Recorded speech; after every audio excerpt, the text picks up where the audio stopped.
1.1 27 위에서 말한 올라간다는 뜻. 그러나 우리는 왜 승천이라는 말을 자주 반복하는가? 이 말은 한 곳에서 다른 곳으로 옮겼다는 뜻이 아닌가? 그들은 그렇지 않다고 하면서 하늘은 그리스도의 지배 위엄을 의미할 뿐이라고 한다. 그러나 승천 자체의 모양은 어떠했는가? 바로 제자들이 보는 앞에서 높이 들려 올라가시지 않았는가? 복음서 기자들은 분명히 그리스도께서 하늘에 올리워 가셨다고 하지 않는가? 행 1:9, 막 16시 19분, 누 24시 51분. 이 영리한 궤변가들은 그리스도를 이 세상에서 다시는 볼 수 없으리란 것을 신자들이 깨닫게 하기 위해서 그들이 보는 데서 구름 가운데로 들려가셨다고 말한다. 이것은 눈에 보이지 않는 그의 임재를 우리가 믿도록 만들기 위해서 그가 일순간에 사라지시거나 또는 한 발자국도 움직이시기 전에 구름이 그를 싸버릴 수는 없었다고 말하는 것과 같다. 그러나 그가 공중으로 높이 들려 올라가시며 구름이 그의 아래에 있음으로써 행 1:9 다시는 그를 땅 위에서 찾을 수 없으리라고 우리에게 가르치실 때 우리는 그의 주소는 이제 하늘이라고 추론해도 무방할 것이다. 바울도 하늘로부터 오실 그를 기다리라고 우리에게 명령한다. 빌 3:20g으로 천사들은 제자들에게 그들이 하늘을 쳐다보는 것은 무익한 일이라고 경고하며 하늘로 올린 오신 예수는 올라가시는 것을 그들이 본 그대로 오시리라고 했다. 행 1:11 여기서도 건전한 교리의 원수들은 한 미봉책을 강고해서는 그것을 영리한 것으로 생각한다. 즉 그리스도께서는 결코 땅을 떠나신 것이 아니라 여전히 자기 백성 사이에 보이지 않게 계시며 그때가 되면 보이는 형태로 나타나시리라고 생각한다. 이것은 저 천사들은 이중의 임재를 암시했으며 단순히 제자들을 승천의 목격자로 만들어 아무 의심도 남지 않게 하려고 한 것은 아니라고 하는 것과 같다. 천사들의 말을 다른 말로 바꾸면 다음과 같이 될 것이다.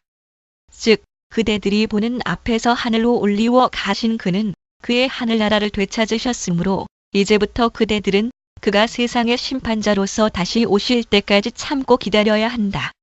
이는 그리스도께서 하늘에 들어가신 것은 하늘을 독점하시려는 것이 아니라 그대들과 모든 경건한 사람들을 그의 곁으로 모시기 위한 것이기 때문이다.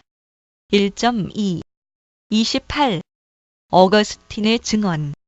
그러나 이 기형적인 교리의 수호자들은 고대 저술가를 특히 어거스틴의 시인에 힘입어 그것을 장식하는 것을 부끄러워하지 않기 때문에 나는 그들의 완고한 시도를 간단하게 폭로하겠다. 그들은 박식하고 경건한 분들의 글에서 증거를 수집했다. 나는 남이 이미 한 일을 하고 싶지는 않다. 원하는 사람은 그분들의 노작에서 그러한 것을 찾도록 하라. 나는 이 문제에 관련된 어떤 자료도 어거스틴의 글이라도 모으지 않고 몇 가지 증언만으로 그가 전적으로 우리 편이라는 것을 증명하는 것으로 만족하겠다. 우리의 반대자들은 어거스틴을 우리에게서 빼앗으려고 성찬에서 그리스도의 살과 피가, 즉 일찍이 십자가에 달린 희생 제물이 분배된다는 생각이 그의 저서에 자주 나타나는 것 같이 말한다. 이것은 어리석은 짓인데 그는 그것을 감사 또는 몸의 성례라고 부르기 때문이다. 그러나 그가 어떤 뜻으로 살과 피라는 말들을 썼는가를 구태여 우회적인 방법으로 알려고 할 필요가 없다. 성물들은 그 의미하는 것과의 유사성으로 인하여 그 이름을 믿으며 따라서 어떤 의미에서는 몸의 성물은 몸이라고 할 수 있다고 그 자신이 설명한다. 잘 알려진 다른 구절도 이 설명과 일치한다. 주께서는 표징을 주셨을 때에 서슴지 않고 이것은 내 몸이니라고 말씀하셨다.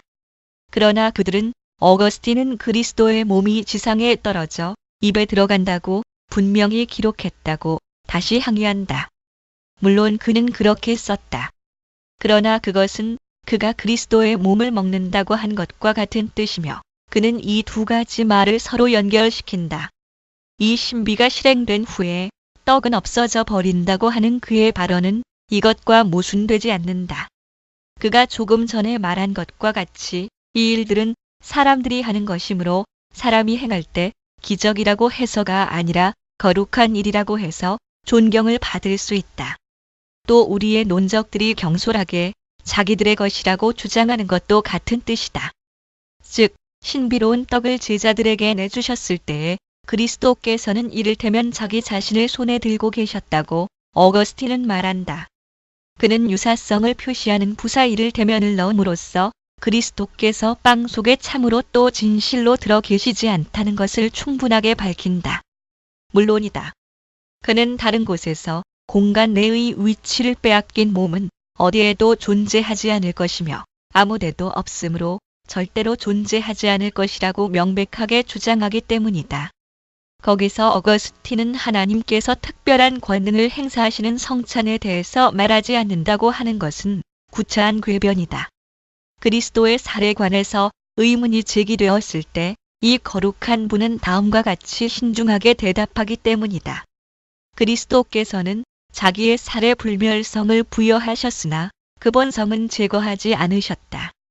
우리는 그리스도의 살이 살의 형태로 각처에 널리 퍼져 있다고 생각해서는 안 된다. 우리는 사람인 그리스도의 신성을 주장할 때 그의 몸의 실제성을 제거하는 결과가 되지 않도록 주의해야 하기 때문이다. 또 하나님 안에 있는 것은 하나님과 같이 반드시 각처에 있어야 한다는 결론은 나오지 않는다. 여기에 대한 이유를 제시하면 하나님과 사람이 한 위격이며 둘이 다한 그리스도시기 때문이다. 그는 하나님이시라는 사실 때문에 어디든지 계시며 사람이시라는 사실 때문에 하늘에 계신다. 만일 그가 논한 교리에 반대되는 일이 성찬에 있었다면 이 중대한 성찬의 신비를 제외하지 않는다는 것은 얼마나 미련한 짓이었을까? 그러나 조금 뒤에 있는 말을 주의해서 읽는다면 성찬도 이 일반적인 주장에 포함되어 있다는 것을 누구든지 깨닫게 될 것이다. 이는 어거스틴이 다음과 같이 말하기 때문이다. 즉, 하나님의 독생자이시며 동시에 인자이신 그리스도께서는 하나님으로서 전적으로 각처에 계신다. 그는 하나님의 성전에 즉 교회에 계시는 하나님이시며 동시에 그분은 하나님의 참된 몸으로서 하늘의 어느 곳에도 계신다고 말한다. 하나님께서는 그리스도와 교회를 연합시키시기 위해서 그리스도의 몸을 하늘에서 가져오시지 않는다는 것을 우리는 알 수 있다. 만일 그리스도의 몸이 떡 속에 담겨 있어야만 참으로 우리의 양식이 되실 수 있다면 하나님께서는 그 몸을 하늘에서 가져오실 것이다. 어거스틴은 다른 곳에서 신자들이 어떻게 그리스도를 소유하느냐 하는 것을 설명한다. 우리는 십자가의 표징을 통해서 세례의 성례를 통해서 성단의 양식과 음료를 통해서 그리스도를 소유한다. 나는 그리스도의 임재를 표시하는 상징 가운데 그가 미신적인 의식을 넣는 것이 정당한가 하는 문제를 논하려는 것이 아니다. 그러나 그가 살의 임재와 십자가의 표징을 비교할 때 그는 두 몸을 가진 그리스도를 생각하지 않았다는 것을 충분히 밝힌다. 하늘에 보이게 앉아 계시면서 떡 속에 비밀이 숨어 계신다는 식으로 생각하지는 않았다. 그러나 더 분명한 설명이 필요하다면 그가 곧 뒤에 첨가한 것을 보면 된다. 위엄의 임재에 관해서는 우리는 항상 그리스도를 소유하고 있고 살의 임재에 관해서는 나는 항상 함께 있지 아니하리라고 하신 말씀이 옳다. 마 26:11 그들은 그가 곧 첨가한 말이 있다고 반박한다. 형언할 수 없으며 볼 수 없는 은혜에 관해서는 내가 세상 끝날까지 너희와 항상 함께 있으리라고 하신 말씀이 마 28:20 실현될 것이다. 그러나 이 말에서 그들은 아무 이익도 얻지 못한다.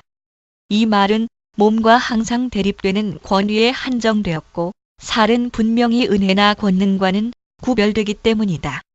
어거스틴의 다른 구절에서도 동일한 대조를 볼 수 있는데 그리스도께서는 제자들과 영적으로 함께 계시기 위해서 자기의 신체적 임재를 철회하셨다는 것이 그것이다. 이 구절에는 그가 살의 본질과 성령의 권능을 구별하는 것이 분명하다. 우리는 그리스도에게서 공간적으로 멀리 떨어져 있지만 성령의 능력에 의해서 그리스도와 결합된다. 어거스틴은 자주 같은 종류의 표현을 사용한다. 믿음과 건전한 교훈의 표준에 따라 그는 산자와 죽은 자들에게 다시 오셔서 신체적으로도 계실 것이다. 그는 영적으로도 그들에게 와서 계실 것이며 세상에 있는 교회 전체와 세상 끝날까지 함께 계시리라고 하셨다. 마 28-20, 요 17시 12분 참조. 그러므로 이 말씀은 그가 신체적으로 임재하심으로써 구원하기 시작하신 제자들에게 하신 것이다. 영적으로 임재하심으로써 그리스도께서는 아버지와 함께 그들을 구원하시기 위해서 신체적으로는 그들을 떠나려고 하셨다. 신체적으로 임재하신다는 것을 눈에 보이게 임재하신다는 뜻으로 해석하는 것은 궤변이다. 왜냐하면 그는 몸과 신적 권능을 대립시키기 때문이다. 아버지와 함께 구원하시기 위해서라는 말을 첨가함으로써 어거스틴은 그리스도께서 성령을 통해서 그의 은혜를 하늘로부터 우리 위에 부어주신다는 것을 밝힌다. 1.3 29. 그리스도의 몸의 실제성. 그들은 보이지 않는 임재라는 속임수를 굉장히 신뢰하고 있는데 이제부터 그들이 얼마나 그 속에 잘 숨을 수 있는가를 살펴보기로 하자. 첫째, 그리스도는 볼 수 없다는 것을 증명할 만한 말을 그들은 성경에서 한마디도 찾을 수가 없다. 그런데도 그들은 정신이 건전한 사람으로서는 도저히 인정할 수 없는 일을 사실이라고 생각한다. 즉, 그리스도의 몸이 떡이라는 가면 밑에 숨어 있지 않다면 성찬 때의 그 몸은 주어질 수 없다는 것은 사실이라고 한다. 바로 이것이 그들과 우리와의 논쟁점이다. 그것은 결코 한 원칙으로서의 지위를 얻지 못한다. 그리고 그들이 이렇게 짓거리는 한 그리스도의 몸을 이중으로 만들지 않을 수 없게 된다. 이는 그들에 따르면 그리스도의 몸은 하늘에서는 본래 그대로 보이지만 성찬에서는 특별한 섭리에 의해서 보이지 않는다고 하기 때문이다. 그러나 이런 생각이 얼마나 훌륭하게 성립되느냐 하는 것은 성경의 다른 구절들과 베드로의 증거를 보면 쉽게 판단할 수 있다.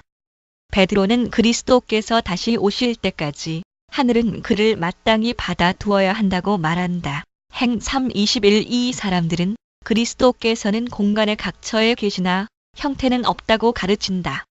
그들은 일반적인 자연의 법칙에 복종한다는 것은 영광의 몸의 본성으로서는 잘못이라고 항의한다. 그러나 이 대답에는 모든 경건한 사람이 당연히 가증하게 여기는 세르베투스의 불건전한 생각이 따르게 된다. 즉, 그리스도의 몸은 그의 신성에 의해서 삼켜졌다는 것이다. 나는 그들이 그렇게 생각한다는 것을 말하지 않는다. 그러나 만일 보이지 않는 모양으로 만물을 충만케 하는 것을 영화된 몸이 받은 한 은사라고 한다면 몸의 본질이 말소되며 신성과 인성의 차이가 없어지는 것은 분명하다. 다음에 만일 그리스도의 몸이 여러 가지 모양으로 변해서 한 곳에서는 보이게 나타나며 다른 곳에서는 보이지 않는다면 그 자체의 부피로 존재하는 몸의 본성은 어디 있으며 몸의 통일성은 어디 있는가?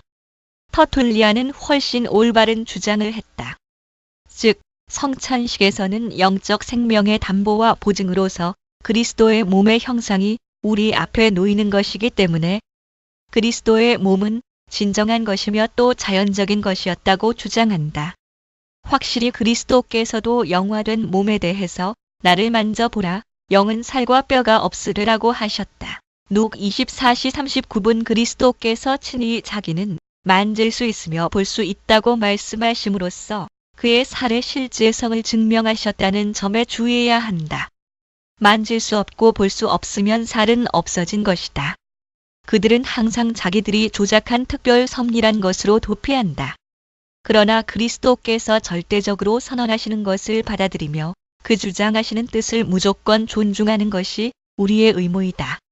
그리스도께서는 육신으로 사람의 눈에 보이심으로 유령이 아니라고 스스로 증명하신다. 그리스도께서 자기 몸의 본성에 고유하다고 주장하시는 것을 제거한다면 몸에 대해서 새로운 정의를 만들어야 할 것이 아닌가? 그런데 그들이 어느 쪽으로 몸을 피하든 바울은 그들이 조작한 처방을 인정하지 않는다. 사도는 거기로서 구원하는 자 곧 주 예수 그리스도를 기다리노니 그가 우리의 낮은 몸을 자기 영광의 몸의 형체와 같이 변케 하시리라고 말한다. 빌 3:20-21. 그들이 그리스도에게 돌리는 특성들을 우리도 가지게 되어 모든 사람이 보이지 않는 무한한 몸을 가진다는 것은 우리가 기대할 바가 아니다. 그들은 이렇게까지 심한 불합리를 믿을 우매한 사람을 찾아낼 수 없을 것이다.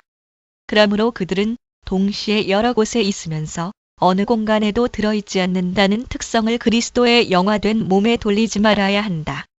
요컨대 그들은 육신의 부활을 부정하든지 그렇지 않으면 하늘 영광을 입으신 그리스도는 육신을 버리지 아니하셨으며 우리도 그와 공통된 부활을 할 것이기 때문에 그는 우리를 우리의 육신으로 그와 함께 같은 영광에 참여하는 동참자와 동반자로 만드실 것이라는 것을 인정해야 한다.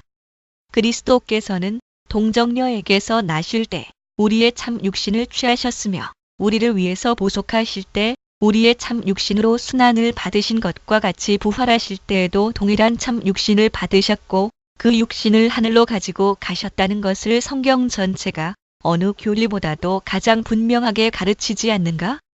우리가 우리의 부활과 우리의 승천에 대해서 소망을 가지는 것은 그리스도께서 부활하시고 승천하셨으며 터툴리안이 말한 대로 우리가 부활하리라는 보증을 가지고 하늘로 가셨다는 것이다. 그러나 만일 우리의 이 육신이 그리스도와 함께 참으로 부활하지 않으며 천국에도 올라가지 않는다면 우리가 가진 소망은 얼마나 무력하고 덧없는 것이 되겠는가? 그러나 몸이 공간 안에 있다는 것 자체의 부피와 형태를 가졌다는 것이 몸의 진정한 본성이다. 자, 이제 사람의 마음과 그리스도를 떡에 고착시키는 이 미련한 허구는 사라져라. 어떤 의도로 그리스도께서 떡 밑에 숨어 계시다고 하는가? 그리스도께서 자기들과 결합되기를 원하는 사람들이 이 상징에서 머물려고 하기 때문이 아닌가? 그러나 주께서는 우리가 우리의 시각뿐만 아니라 모든 감각을 지상에서 철회하기를 원하셨고 그가 아버지께로 올라가시기 전에 여인들이 그를 만지는 것을 금지하셨다. 요 20시 17분 마리아가 진정과 열성과 경외의 태도로 급히 주의 발에 입 맞추려 했을 때 하늘로 올리워 가실 때까지 만지는 것을 허락하시지 않고 금지하신 것은 무슨 까닭인가? 하늘에서만 자신을 찾기를 원하셨다는 것밖에 다른 이유가 없다. 그는 후에 스데반에게 보이셨다고 행실 55하는 그들의 항의에는 쉽게 대답할 수 있다. 이는 그리스도께서는 그렇게 하시기 위해서 그의 처소를 바꾸실 필요가 없이 그의 종의 눈에 여러 층의 하늘을 꿰뚫는 맑은 시력을 주실 수 있었기 때문이다. 바울에 대해서도 같은 말을 할 수 있다. 행9:4 그들은 그리스도께서 닫힌 무덤에서 나오셨으며 마 28:6 닫힌 문으로 제자들에게 들어가셨다고 요 20시 19분 항의한다. 이 사실도 그들의 오류를 옹호하지는 못한다. 그리스도께서 호수 위를 걸으셨을 때에 물이 포장도로와 같은 길을 제공한 것 같이 마 14시 25분 그가 가까이 가셨을 때에 단단한 돌이 길을 냈다는 것도 이상한 일이 아니다. 그러나 그의 명령에 의해서 돌이 옮겨졌다가 그가 통과한 다음에 제자리로 돌아갔다고 하는 것이 더 가능성이 있다. 닫힌 문으로 들어가셨다는 것은 딱딱한 물체를 통과하셨다기보다는 거룩한 힘으로 문을 열고 들어가셔서 비록 문은 잠겨 있었을지라도 놀라운 방법으로 돌연히 제자들 사이에 분명히 서 계셨다는 뜻이다. 그리스도께서 엠마오까지 함께 가신 제자들 앞에서 갑자기 사라지셨다는 누가복음의 룩 24시 31분 기사를 그들은 인용하지만 이것도 그들에게는 유익이 되지 못하고 우리에게 도움이 된다. 그들에게 보이지 않기 위해서 자신을 보이지 않게 만드신 것이 아니라 다만 없어진 것이다. 같은 증인 누가에 의하면 그리스도께서 그들과 동행하셨을 때 주께서는 알아볼 수 없는 새 모습을 취하신 것이 아니라 그들의 눈이 알아보지 못하게 하셨다고 한다. 룩 24시 16분 그러나 이 사람들은 그리스도께서 지상에 계시도록 하기 위해서 그를 변형시킬 뿐만 아니라 처소에 따라 다르게 만들며 그 자신과도 다르게 만든다. 요컨대 그들은 그렇게 상상함으로써 직접은 아닐지라도 간접적인 말로 그리스도의 육신에서 한 영을 만들어낸다. 또 이것으로 만족하지 않고 그리스도의 육신에 전혀 반대되는 여러 가지 성질을 부여한다. 따라서 그리스도의 몸은 이중이라는 필연적 결론이 발생된다. 1.4. 30. 그리스도의 몸의 편재성을 배척한다. 보이지 않는 임재에 대해서 그들이 짓거리는 것을 우리가 인정하더라도 무한성은 여전히 증명되지 않을 것이며, 무한성이 없으면 그리스도를 떡 밑에 넣어 두려는 그들의 노력은 수포로 돌아갈 것이다. 그리스도의 몸이 공간의 제한을 받지 않고 동시에 각처에 있을 수 있는 것이 아니라면 그리스도께서 성찬 때의 떡 밑에 숨어 계신다는 것을 믿을 수 없을 것이다. 이 필요성을 해결하기 위해서 그들은 저편재성이라는 핵을 망측한 생각을 도입했다. 그러나 성경의 확고하고 분명한 증거들에 의해서 우리가 증명한 것과 같이 그리스도의 몸은 인간적인 몸의 한도에 따라 국한되어 있었다. 또 하늘로 올라가심으로써 모든 곳에 계시는 것이 아니라 한 곳으로 옮기실 때에는 전에 계시던 곳을 떠나신다는 것을 분명히 하셨다. 그들은 그리스도께서 내가 세상 끝날까지 너희와 항상 함께 있으리라고 하신 약속을 마 28, 20 인용하지만 이 약속도 몸에 적용할 것이 아니다. 첫째, 항구적인 연결이 성립하려면 성찬 집행과는 별도로 그리스도께서 우리 안에 신체적으로 거하셔야 한다. 그러므로 그들은 그리스도를 성찬의 떡 밑에 넣어 두기 위해서 그리스도의 말씀에 대해서 그렇게 사납게 싸울 타당한 이유가 없다. 둘째, 문맥을 볼 때에 그리스도의 말씀은 그의 살과는 하등의 관계도 없고 다만 제자들에게 무적의 원조를 약속하여 사탄과 세상의 모든 공격에 대항해서 그들을 보호하며 지탱하게 하신다. 그리스도께서는 제자들에게 어려운 사명을 주신 다음에 그들이 주저하거나 또는 사명을 수행하더라도 겁이 많고 마음이 약하지 않도록 그가 함께 계시겠다는 확약으로 그들에게 힘을 주셨다. 그들은 반드시 보호를 받을 것이며 아무도 이 보호를 이길 수 없다고 말씀하신 것과 같다. 그들에게 만사를 혼동시키려는 생각이 없었다면 그들은 그리스도의 임재의 모양을 구별할 필요가 있었을까? 분명히 일부 사람들은 차라리 자기의 부끄러운 무지를 폭로해서 큰 수치를 당할지언정 오류는 주어도 인정하려고 하지 않는다. 나는 가톨릭 교도에 대해서 말하고 있는 것이 아니다. 그들의 교리는 오히려 용서할 수 있으며 적어도 과격하지 않다. 그러나 어떤 사람들은 투쟁열에 취해서 그리스도 안에는 양성이 결합되어 있으므로 그리스도의 신성이 있는 곳에는 반드시 그것과 분리할 수 없는 그의 육신도 있다고까지 말한다. 그들의 생각은 마치 양성의 결합으로 하나님도 아니고 사람도 아닌 어떤 중간적 존재가 합성됐다고 하는 것과 같다. 참으로 유티케스가 그렇게 가르쳤고 세르베투스도 그의 뒤를 따랐다. 그러나 우리는 성경을 근거로 하여 그리스도의 한 위격에는 양성이 있지만 그 양성들은 각각 그 고유의 특징을 본래대로 유지하며 아무 손상을 받음이 없다고 분명히 추론한다. 그들은 유티케스가 당연히 배척을 받았다는 것을 부끄러워서도 부정하지 못할 것이다. 그들이 그가 정죄된 원인을 무시하는 것이 이상하다. 그는 양성의 구별을 제거하고 위격의 단일성을 역설함으로써 하나님으로 사람을 또 사람으로 하나님을 만들었다. 지금 그들이 하늘 성소에서 그리스도의 몸을 끌어오려고 하는 노력을 포기하지 않고 하늘과 땅을 혼합하는 것은 어떤 종류의 정신착란인가? 그들이 자기들 편을 위해서 인용하는 구절들이 있다. 하늘에서 내려온 자 곧 인자 외에는 하늘에 올라간 자가 없느니라. 요 33 아버지 품속에 있는 독생하신 하나님이 나타내셨느니라. 요 1, 18 속성의 교통을 멸시하는 것도 똑같이 어리석은 짓이다. 거룩한 교부들은 오래전에 속성의 교통이란 말을 만들어 유익하게 사용했다. 영광의 주가 십자가에 못 박혔다고 고전 28 한바울의 말은 그리스도의 신성이 순환을 당했다는 뜻이 아니라 배척과 모욕을 당하며 육신으로 순환을 당한 그 그리스도는 하나님이시며 영광의 주시라는 뜻이다. 이와 같이 그는 또 하늘에 있는 인자였는데 요 33 이는 육신을 따라 인자로서 지상에 살던 바로 그 그리스도가 하늘에서는 하나님이시기 때문이다. 이와 같이 그리스도의 신성을 보면 그는 하늘에서 내려오셨다고 한다. 신성이 하늘을 떠나서 신체라는 감옥에 숨었다는 뜻이 아니라 신성은 비록 만물에 충만했지만 그리스도의 인성을 취해서 육체로 거하셨다는 뜻이다. 골이구 즉 본래대로 그리고 어떤 형언할 수 없는 방법으로 거하셨다는 뜻이다. 스콜라 학자의 상토적인 구별을 언급하는 것을 나는 부끄러워하지 않는다. 즉, 그리스도는 전체가 어디든지 계시지만 그리스도 안에 있는 것의 전체는 어디에나 있지 않다고 한 것이다. 이 발언의 힘을 스콜라 학자들 자신이 정직하게 고려했더라면 좋았을 것이다. 그랬더라면 그리스도의 육적인 임재라는 어리석은 공상을 방지할 수도 있었을 것이다.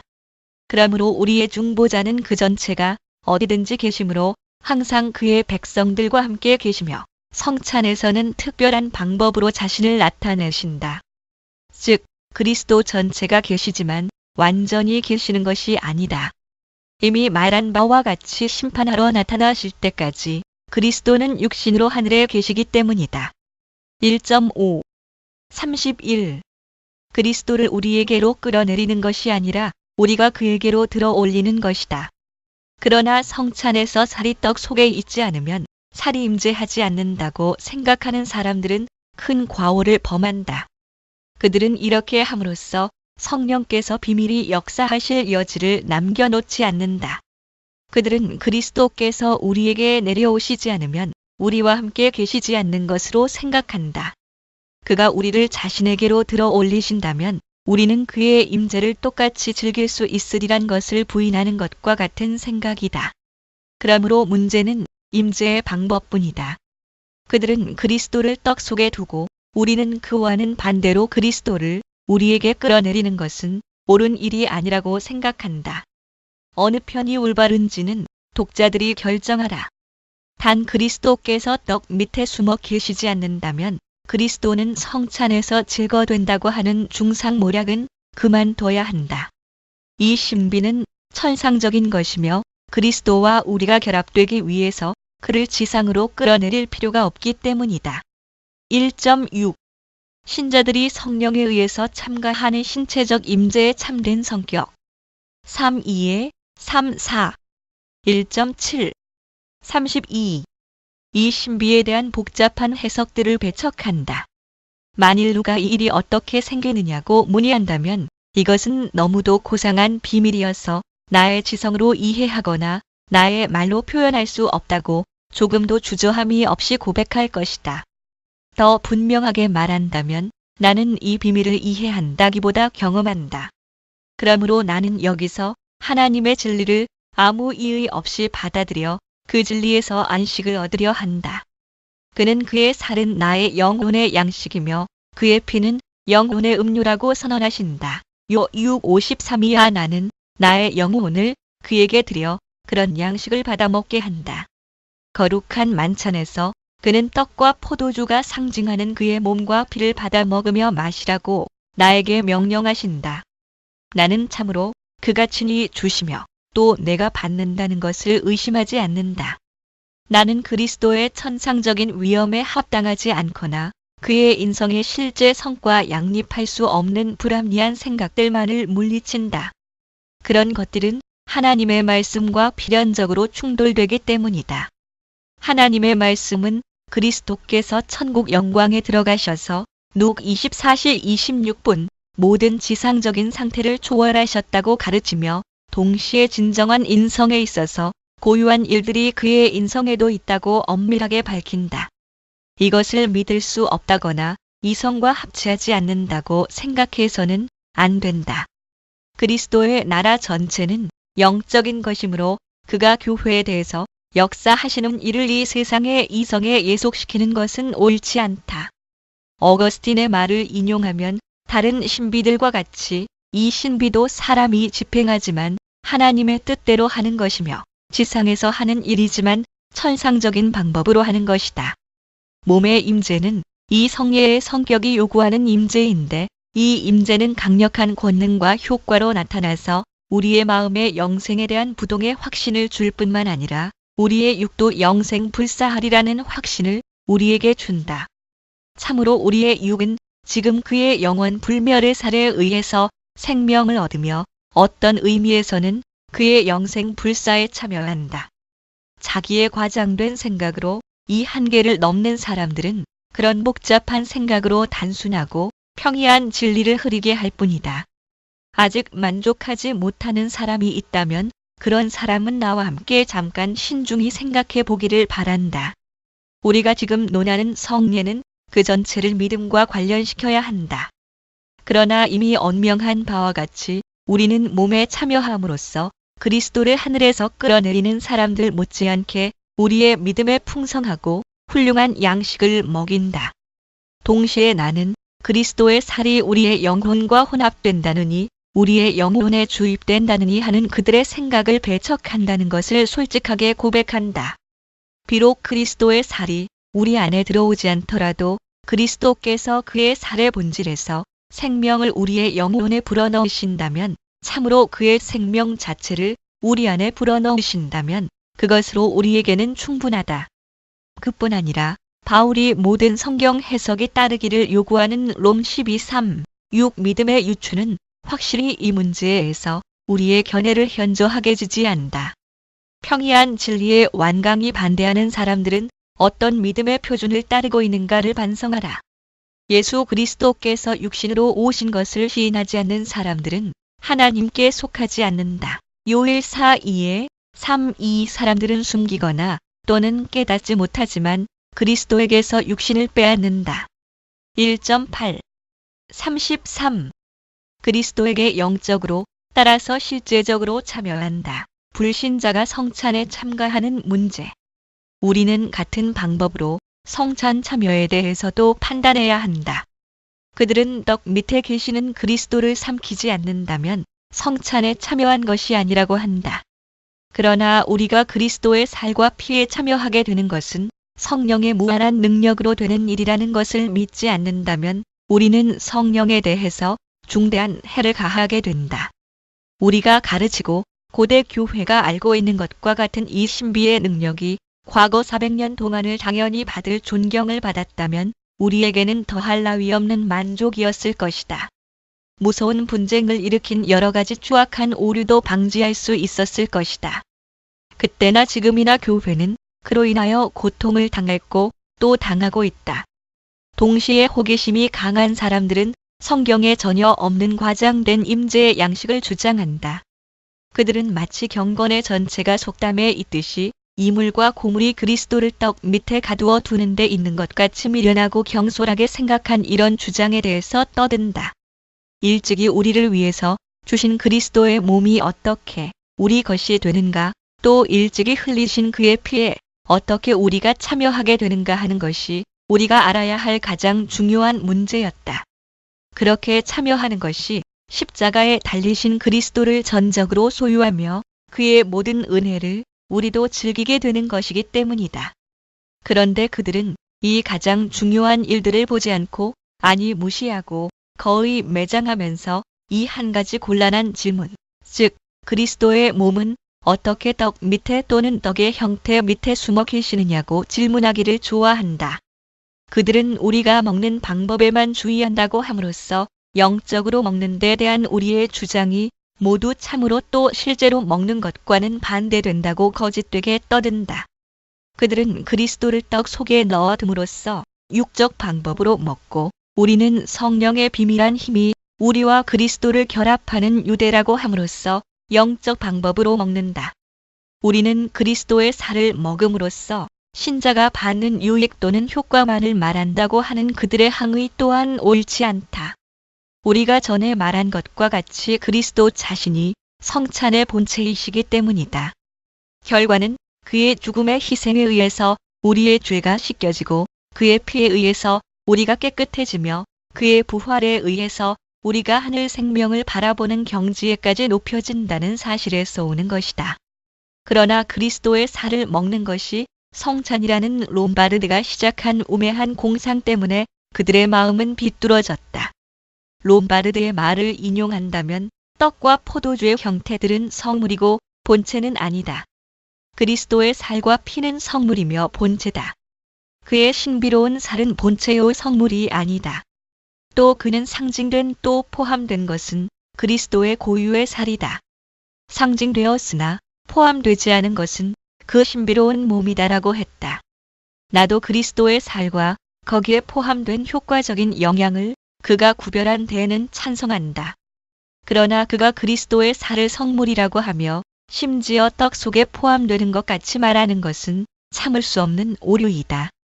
여기에서 성례전으로 먹는 데 대한 그들의 잘못된 해석이 생겼다. 그들은 불경건하고 악한 사람들도 비록 아무리 그리스도에게서 멀어졌을지라도 그리스도의 몸을 먹는다고 상상했다. 그러나 성찬의 신비에 있는 그리스도의 살 자체는 우리의 영원한 구원과 똑같이 영적인 것이다. 우리는 이것을 근거로 해서 그리스도의 영을 가지지 않은 사람은 그리스도의 살을 먹을 수 없으며 그것은 맛을 모르는 사람인 포도주를 맛볼 수 없는 것과 같다고 추론한다. 만일 생명과 힘이 없는 그리스도의 몸을 불신자에게 준다면 당연히 그것은 그리스도의 몸을 부당하게 쪼개는 것이다. 여기에 대해서는 그리스도의 분명한 말씀이 반대한다. 내 살을 먹고 내 피를 마시는 자는 내 안에 거하고 나도 그 안에 거하나니 요 6:56 그들은 이 구절에서는 성례전의 먹음이 문제가 아니라고 반론한다. 그리스도의 살을 먹으면 반드시 유익을 얻는다는 과오를 그들이 반복하지 않는다면 나는 그들의 반론을 인정하겠다. 그러나 나는 그들에게 그들이 그것을 먹은 후에 얼마나 오래 그것을 보존하고 있느냐고 묻고자 한다. 여기에서 그들에게는 빠져나갈 길이 없으리라고 나는 판단한다. 그러나 그들은 사람의 배은망덕 때문에 하나님의 약속의 진실성이 감소되거나 소멸되는 것은 아니라고 항의한다. 물론 나도 그것을 인정하며 악한 사람들이 이 신비의 권능을 말살하려고 아무리 전력을 다할지라도 그 권능은 조금도 손상되지 않는다고 말한다. 그러나 제공되는 것과 받아들이는 것과는 문제가 서로 다르다. 그리스도께서는 모든 사람에게 영적 양식을 제공하며 이 영적 음료를 주신다. 어떤 사람들은 열심히 먹고 어떤 사람들은 도도하게 거절한다. 거절을 당한다고 해서 그 양식과 음료가 본성을 잃어버릴까? 그들은 그리스도의 살이 비록 맛은 없지만 역시 살이라는 비교에 의해서 그들의 견해는 지지를 받는다고 말할 것이다. 그러나 나는 믿음의 미각이 없이 그리스도의 살을 먹을 수 있다는 생각을 부인한다.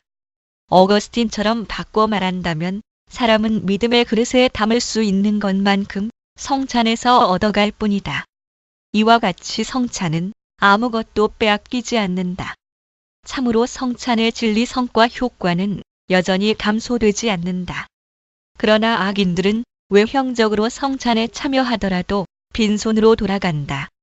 만일 악인들이 썩을 떡 외에는 아무것도 받는 것이 없다면 이것이 내 몸이니라고 하신 말씀은 의미를 상실한다고 그들이 항의를 한다면 이미 대답도 준비되어 있다.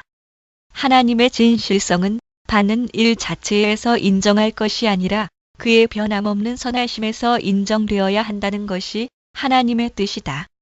즉, 하나님께서는 무가치한 사람들이 거절하는 것을 언제든지 그들에게 주시려고 하며 참으로 값없이 제공하신다. 그리고 온 세계가 범할 수 없는 성찬의 완전성은 이것이다. 곧 그리스도의 살과 피는 하나님께서 택하신 신자들에게와 같이 무가치한 사람들에게도 참으로 주어진다는 것이다.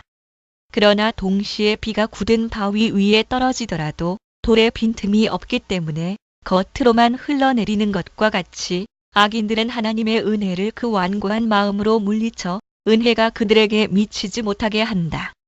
그뿐 아니라 믿음이 없어도 그리스도를 영접할 수 있다고 하는 것은 씨가 불 속에서도 싹이 틀 수 있다고 하는 것과 같은 합당치 못한 말이다. 그리스도를 부적당하게 영접하지 아니하는 사람들을 어떻게 그리스도께서 멸망시키기 위해 오셨겠느냐고 하는 그들의 물음은 무의미하다. 그리스도를 부적당하게 영접하기 때문에 사람이 죽음을 초래한다는 말은 성경에 없기 때문이다. 성경에는 그리스도를 멸시하는 사람이 죽음을 초래한다고 했다. 또 그들은 씨가 가시덤불 속에서 싹이 났으나 가시나무의 기운이 막혀 죽어버렸다는 마 13:7 그리스도의 비유에서도 지지를 얻지 못한다. 여기서 그리스도께서는 일시적인 믿음의 가치를 논하시기 때문이다. 이 점에서 유다를 베드로와 동등한 동지라고 하는 사람들은 그리스도의 살을 먹으며 피를 마시기 위해서는 믿음이 필요하다고 생각하지 않는다. 그 비유는 도리어 그들의 오류를 논박한다. 거기서 그리스도께서는 어떤 씨는 길에 떨어지고 어떤 씨는 돌밭에 떨어져서 모두 뿌리를 내리지 못했다고 하신다. 마 13, 4에 5 이것을 보면 불신자들의 경우에는 그들 자신의 완고한 마음이 방해물이 되어 그리스도께서 자기들에게 오시는 것을 막는다는 결론이 된다. 성찬에서 우리의 구원을 위한 도움을 얻고자 하는 사람은 신자가 우물에 인도되어 요4, 6에 1, 5 참조 하나님의 아들에게서 생명을 퍼낼 수 있다는 것이 가장 합당한 일임을 깨닫게 될 것이다. 그러나 성찬은 우리가 그리스도의 몸에 접붙임을 받거나 또는 그리스도의 몸에 접붙임을 받은 후에 더욱더 그와 함께 자라 마침내는 그가 하늘 생명에서 우리를 그와 완전히 결합시키는데 도움이 된다고 우리가 주장하는 것은 성찬의 존귀성을 훌륭하게 칭송하는 것이 된다. 그들은 사람들이 그리스도의 몸과 피에 참여하지 않았다면 바울은 그들에게 그리스도의 몸과 피를 범하는 죄가 있다고 할 필요가 없었을 것이라고 고전 11시 27분 항변한다. 그러나 나의 대답은 다음과 같다. 곧 그들이 정죄당한 것은 먹었기 때문이 아니라 다만 하나님과의 거룩한 연합의 보증을 두려워하는 마음으로 받지 않고 도리어 짓밟음으로써 이 신비를 모독했기 때문이었다는 것이다. 1.9 34. 불신자의 성찬 참가에 대한 어거스틴의 생각. 사람의 불신이나 악의 때문에 성례에서 무엇이 빼앗기거나 그 상징하는 은혜가 말살되지 않는다는 교리는 고대 저술가들 중에서 특히 어거스틴이 주장했다. 따라서 그리스도의 몸을 개들에게 주어 먹게 하는 사람들이 그의 발언을 이 문제에 적용하는 것이 얼마나 무지하고 잘못된 것인가를 그의 말을 인용해서 분명하게 증명하는 것이 유익할 것이다. 그들은 예전적으로 먹는다는 것은 악인들이 그리스도의 몸과 피를 받으면서도 성령의 권능이나 은혜의 효험을 얻지 못하는 것을 의미한다고 말한다. 그러나 어거스틴은 신중하게 말한다. 내 살을 먹고 내 피를 마시는 자는 영생을 가졌고 요 6, 54, 50, 51 즉 그는 보이는 성찬뿐만 아니라 성찬의 권능을 받는 사람이요 참으로 외형적이 아니라 내면적으로 받는 사람이며 그리고 이로 씹는 것이 아니라 마음으로 먹는 사람이다. 여기서 출발해서 마침내 그는 그리스도의 몸과 피의 합의체인 본체의 예전적 상징은 주의 성만찬에서 제시되어 어떤 사람은 생명을 얻고 어떤 사람은 죽음을 얻지만 성찬이 상징하는 본체는 누가 참여하든 모두가 다 생명을 얻고 아무도 죽음에 이르지 않기 위해서 제시된다고 결론을 내린다. 그러나 여기서 본체를 몸이라고 하지 않고 성령의 은혜라고 부르며 또 이 은혜는 본체에서 분리할 수 있다고 궤변을 쓰는 사람이 없도록 보이는 것과 보이지 않는 것의 대조가 이런 애매모호한 말들을 일소할 것이다. 그리스도의 몸은 보이는 것 중에 넣을 수 없기 때문이다. 따라서 불신자들은 보이는 상징만을 받는다는 결론이 된다.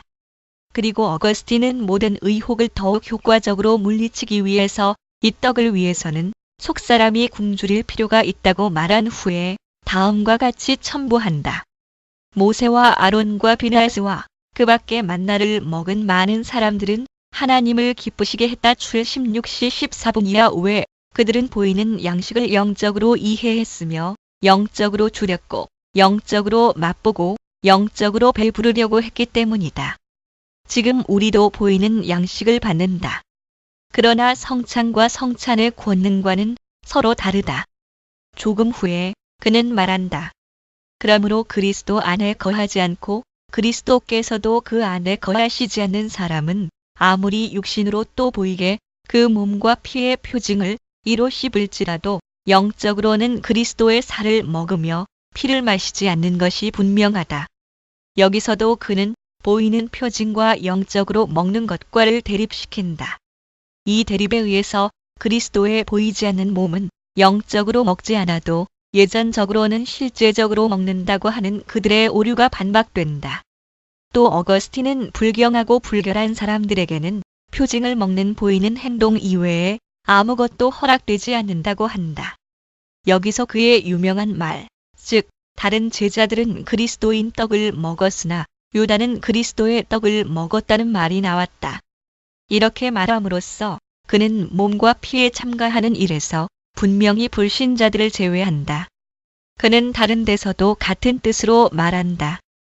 그리스도의 떡을 유다에게 주셨으며 그것으로 그가 마귀에게 묶여 넘어간 것을 왜 이상하게 생각하는가? 그와는 반대로 사탄의 사자를 바울에게 보내셔서 그리스도 안에서 그를 완성하시지 않았는가? 고후 12.7 참으로 어거스틴은 다른 구절에서 바울이 합당치 않게 먹고 마시는 자는 자기의 죄를 먹고 마시는 것이니라고 고전 11시 29분 한 사람들에게는 그리스도의 몸이 성찬의 떡이었다고 말한다. 그러므로 그런 사람들도 악하게 받는다고 해서 아무것도 받지 않는 것이 아니다. 그러나 어떤 의미에서 이렇게 말하는가를 어거스틴은 다른 곳에서 더욱 자세하게 말한다. 입으로는 기독교 신앙을 고백하면서도 행위로는 부정하는 악인들이 어떻게 그리스도의 몸을 먹는가 하는 문제를 정확히 논할 목적으로 또 악인들은 예전적으로만 먹는 것이 아니라 실제로 먹는다고 생각한 사람들의 견해에 반대하기 때문에 다음과 같이 말한다. 그들은 그리스도의 지체라고 인정할 수 없으므로 그들이 그리스도의 몸을 먹는다고 해서는 안 된다. 다른 일들은 말하지 않더라도 그들은 동시에 그리스도의 지체와 창녀의 지체가 될 수 없기 때문이다. 고전 65 끝으로 그리스도께서 내 살을 먹고 내 피를 마시는 자는 내 안에 거하고 나도 그 안에 거하나니라고 말씀하실 때에 요 656 그는 그의 몸을 예전적으로 먹을 뿐만 아니라 실제로 먹는 것이 무엇인가를 밝히신다. 그 뜻은 곧 그리스도께서 먹는 사람 안에 거하시게 하기 위해서 먹는 사람도 그리스도 안에 거한다는 것이다. 그리스도의 말씀을 바꿔 말한다면 내 안에 거하지 않고 나도 그 안에 거하지 않는 사람은 내 몸을 먹거나 내 피를 마신다고 말하지도 말고 생각하지도 말라는 말이 될 것이다. 독자들이 예전적으로 먹는 것과 실제로 먹는다는 이 대립을 잘 생각한다면 아무 의심도 남지 않을 것이다. 어거스틴은 같은 의미를 다음과 같은 말로 언명한다.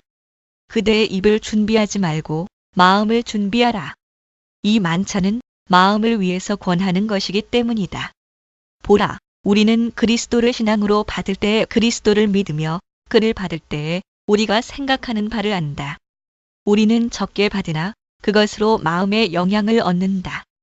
그러면 양식은 보이는 것이 아니라 믿는 것이다. 여기서도 어거스틴은 악인들이 먹는 것을 보이는 상징에 제한시킨다. 그리고 그리스도는 신앙으로만 받는다고 가르친다. 다른 구절에서도 어거스틴은 선인과 악인이 함께 상징들에 참여한다고 명백하게 말한 다음에 후자들이 참으로 그리스도의 살을 먹는다는 것을 부인한다. 만일 그들이 본체 자체를 받는다면 그는 자기의 입장에 더 유리한 것을 말하지 않았을 리가 없다. 또 다른 곳에서도 먹는 일과 그 유익이라는 제목 하에 다음과 같이 결론을 내린다. 만일 성찬에서 눈에 보이게 받는 것이 참으로 영적으로 먹으며 영적으로 마시는 것이라면 그리스도의 몸과 피는 모든 사람의 생명이 될 것이다. 그러므로 불신자들을 그리스도의 살과 피에 참여하는 자로 만드는 사람들은 우리에게 그리스도의 볼 수 있는 몸을 보이라. 어거스틴의 생각에 의하면 모든 진상은 영적이기 때문이다. 또 그의 말을 출발점으로 삼는다면 예전적으로 먹을 때에는 불신앙 때문에 실제로 가는 문이 닫히며 그렇게 먹는 것은 보이게 또는 외형적으로 먹는 것보다 더 가치가 있는 것이 아니라고 확실하게 추론할 수 있다. 그러나 만일 그리스도의 몸을 참으로 먹으면서도 영적으로는 먹지 않을 수 있다면 그가 다른 곳에서 한 말의 뜻은 무엇이겠는가? 너희가 보는 이 몸을 너희는 먹지 않으며 나를 십자가에 못 박는 자들이 흘릴 피를 너희는 마시지 않을 것이다. 내가 너희들에게 한 성례를 명령하였으니 영적으로 이해한다면 그것은 너희들에게 생명을 줄 것이다. 물론 그는 그리스도께서 희생으로 바치신 바로 그 몸이 성찬에서 제공된다는 것을 부정하려고 한 것이 아니라 먹는 방법에 주목한 것이다.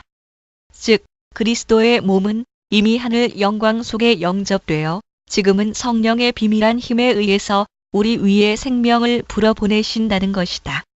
나는 어거스틴의 글에 불신자들이 그리스도의 몸을 먹는다는 말이 자주 나온다는 것을 인정하지만 그는 성예서라는 말을 첨가해서 자기의 뜻을 설명한다.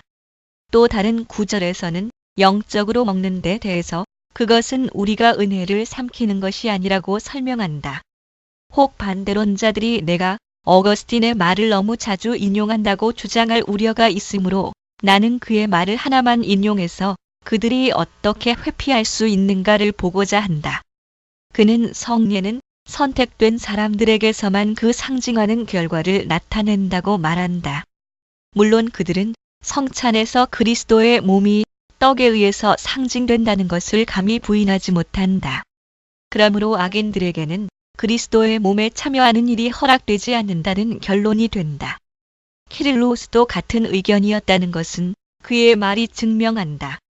녹은 밀랍에 다른 밀랍을 부어서 완전히 섞는 것 같이 주의 살과 피를 받을 때에는 그리스도와 결합되어 그리스도가 우리 안에 계시고 우리가 그리스도 안에 있게 될 필요가 있다. 이런 말을 통해서 나는 그리스도의 몸에서 그 권능이 분리될 수는 없지만 예전적으로만 먹는 자들은 그리스도의 몸을 참으로 또 실제로 먹지 못한다는 것이 분명하다고 믿는다. 또 그렇다고 해서 하나님의 약속에 대한 믿음을 잃어버릴 까닭도 없는 것이 분명하다. 바위와 돌이 빗물을 받지 않을지라도 하나님께서는 여전히 하늘에서 비를 내리시기 때문이다.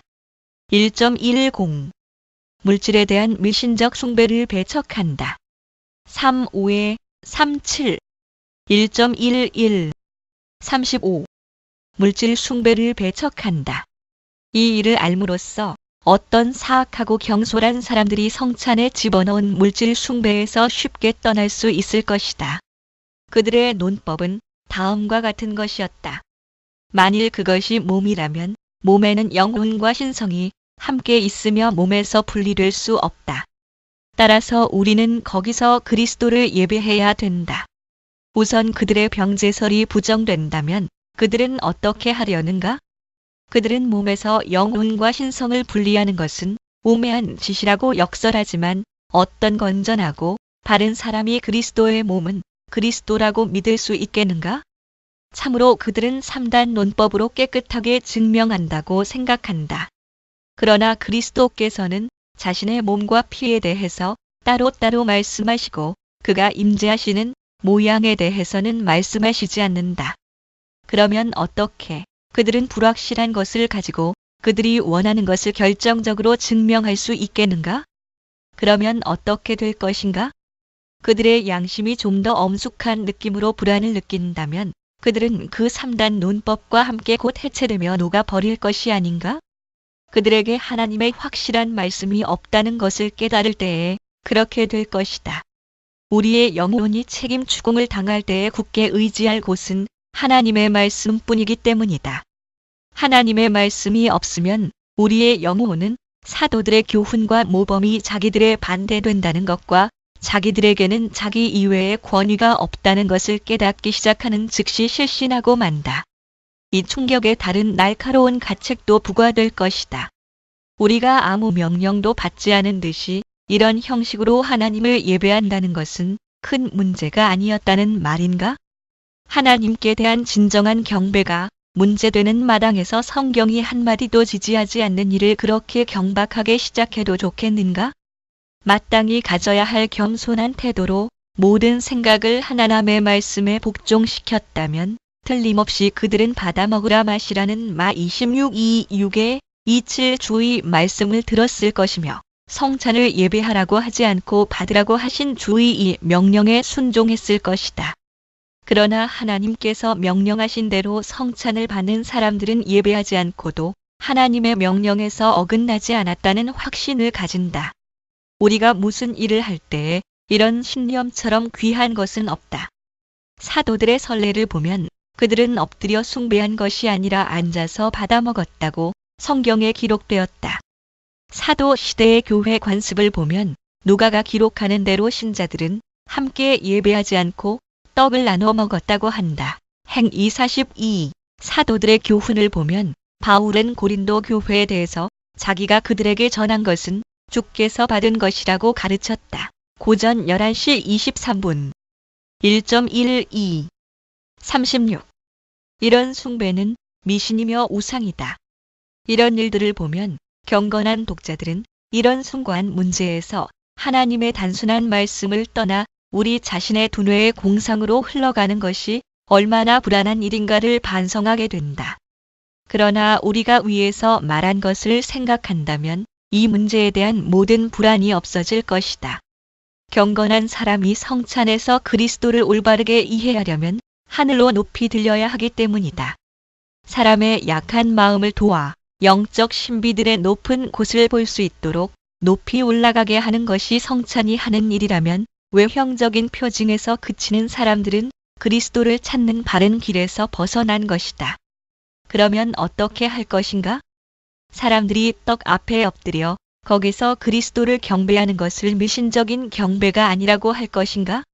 우리 앞에 놓인 상징들에 우리의 겸비한 주의를 고정시키는 것을 니케아 회의가 금지한 것은 확실히 이 폐해를 방지하려는 것이었다. 같은 목적으로 옛날에는 성별하기 전에 회중을 향해서 큰 소리로 마음을 높이 들어 올리라고 권고하는 것이 관례였다. 성경은 그리스도의 승천을 신중하게 보고한다. 승천하심으로써 그리스도께서는 자신의 몸을 우리가 볼 수 있고 따라다닐 수 있는 곳에서 거두시고 자신에 대한 우리의 육적인 사고 방법을 일소하셨다. 그뿐 아니라 성경이 그리스도를 회상할 때에는 반드시 우리가 마음을 높이 들어 하늘에서 아버지의 오른편에 앉아 계신 그를 찾으라고 한다. 골 3.1의 이 원칙에 따라 우리는 하나님께 대한 우둔하고 육적인 개념이 가득한 위험한 예배 방식을 고안해낼 것이 아니라 도리어 하늘 영광 가운데 계신 그리스도를 영적으로 예배해야 한다. 그러므로 성찬의 떡에 대한 예배를 고안해낸 사람들은 성경의 말씀을 떠나 제멋대로 상상한다. 성경에서는 이런 예배에 대한 말씀을 찾아볼 수가 없는데 이 일이 하나님을 기쁘시게 했다면 성경이 빠뜨렸을 리가 없다.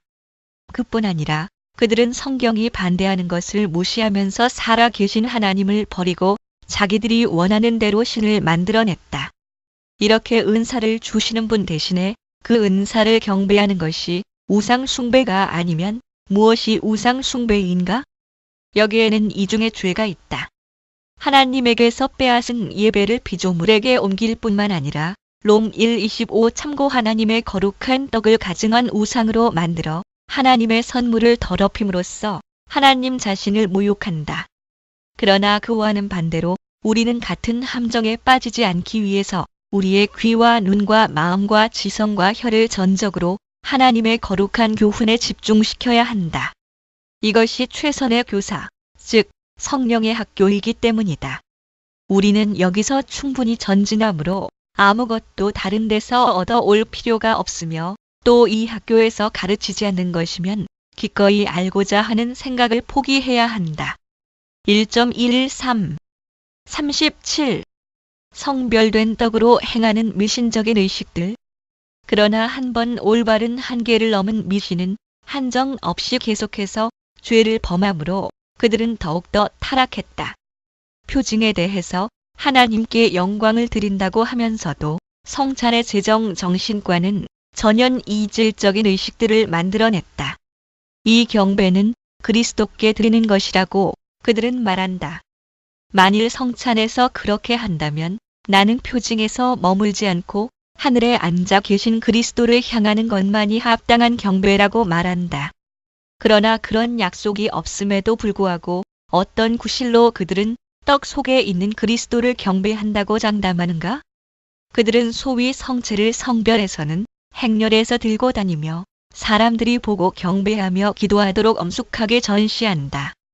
그것이 어떤 권능으로 올바르게 성별되었다고 그들은 생각하는가? 물론 그들은 이것이 내 몸이니라는 말씀을 인용할 것이다. 그러나 동시에 받아먹으라고 하셨다고 나는 항의한다. 나의 이 항의에는 충분한 이유가 있다. 약속과 명령이 결합되었을 때에 명령은 약속에 포함되어 있으며 서로 분리되면 약속도 전혀 약속이 되지 않는다고 나는 주장한다. 비슷한 예를 보면 이 점이 명백해질 것이다. 하나님께서는 나를 부르라고 명령하셨다. 그리고 내가 너를 건지리니라는 약속을 주셨다. 시 50-15 만일 사람이 베드로나 바울에게 기도하면서 이 약속을 기대한다면 그것을 잘못이라고 모든 사람이 외치지 않겠는가? 그러면 먹으라는 명령을 무시하면서 이것이 내 몸이니라는 지체가 잘린 약속만을 붙잡고 그리스도의 제정 정신과는 이질적인 의식들에 악용하는 사람들의 소행이 이와 다를 것이 무엇인가? 그러므로 우리는 약속과 결합된 명령을 행하는 사람들에게 약속을 주신 것을 기억해야 한다. 성찬의 떡을 다른 목적으로 전용하는 사람들은 하나님의 말씀에 없는 짓을 하는 사람들이다. 우리는 이미 성찬이라는 성례는 하나님 앞에서 우리의 믿음을 돕는다는 것을 논했다. 그러나 이미 설명한 바와 같이 여기서 주께서는 이 풍성한 은혜를 우리에게 생각나게 하실 뿐만 아니라 이를테면 그 은혜를 우리 손에 쥐어주시며 우리가 그것을 깨닫도록 깨우치신다. 동시에 이런 풍성한 은혜를 잊지 말고 합당한 찬양으로 그것을 세상에 선포하며 감사함으로 축하하라고 충고하신다. 그러므로 주께서 제자들에게 성찬을 제정하셨을 때 이것을 행하여 그를 기억하라고 가르치셨다. 룩 22시 19분 바울은 이 말씀을 주의 죽으심을 전하는 것이니라고 해석했다. 고전 11시 26분 즉 생명과 구원에 대한 우리의 확신은 전적으로 그리스도의 죽음에 의존한다는 것을 사람들 앞에서 이구동성으로 고백하며 우리의 고백으로 주께 영광을 돌리고 우리의 모범으로 다른 사람들도 주에게 영광을 돌리도록 권고하라는 것이다. 여기서도 성찬의 목적이 분명히 나타났다. 즉 그리스도의 죽음을 기억하도록 우리를 훈련하는 것이다. 주의 죽으심을 심판하러 오실 때까지 전하라는 명령은 고전 11시 26분 우리의 믿음이 성찬에서 인정하는 것을 그리스도의 죽으심이 우리의 생명이라는 것을 우리의 입으로 고백하며 선포하라는 뜻에 불과하다. 이것이 성찬의 둘째 사용법이며 이것은 외형적인 고백으로 나타난다. 1.14 특히 중요한 점들 상호간의 사랑, 설교의 동반, 병든 영혼의 약, 합당하게 먹음, 합당한 형식과 빈번한 집행. 38-46 1.15 38 성찬에는 서로 사랑하라는 뜻이 내포되었다. 셋째로 주께서는 우리에게 한편으로는 순결하고 거룩한 생활을 다른 한편으로는 사랑과 평화와 화목을 권장하며 고취하는 가장 유력한 방법으로서 성찬을 제정하셨다. 주께서는 성찬에서 자신의 몸을 우리들에게 주셔서 우리와 완전히 하나가 되시며 우리도 그와 하나가 되게 하시기 때문이다.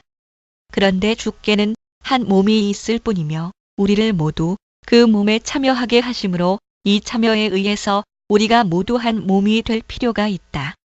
성찬에서 제시되는 떡은 이 단결을 표현한다. 떡은 많은 미랄로 만들었으나 그 미랄들이 섞여서 서로 구분될 수 없는 것과 같이 우리도 한 마음으로 일치단결해서 어떤 불화나 분열도 침입하지 못하도록 해야 한다. 바울의 말을 빌려 설명하는 것이 좋겠다. 우리가 축복하는 바 축복의 잔은 그리스도의 피에 참회함이 아니며 우리가 떼는 떡은 그리스도의 몸에 참회함이 아니나 떡이 하나요 많은 우리가 한 몸이니 이는 우리가 다 한 떡에 참회함이라. 고전 10시 16분 -17 우리가 이 생각을 깊이 명심한다면 성찬에서 큰 은혜를 받을 것이다. 즉 아무 형제라도 상하게 하거나 멸시하거나 배척하거나 박대하거나 그 밖에 어떤 모양으로든지 넘어지게 한다면 우리의 비행은 반드시 그와 동시에 그리스도를 상하게 하거나 멸시하거나 학대하게 된다. 우리의 형제들과 불화하면 반드시 동시에 그리스도와 불화하게 된다. 그리스도를 사랑하면 반드시 형제들 안에 계신 그리스도를 사랑하게 된다. 형제들은 우리의 지체이므로 우리 자신의 몸과 같이 그들의 몸을 돌보아야 한다.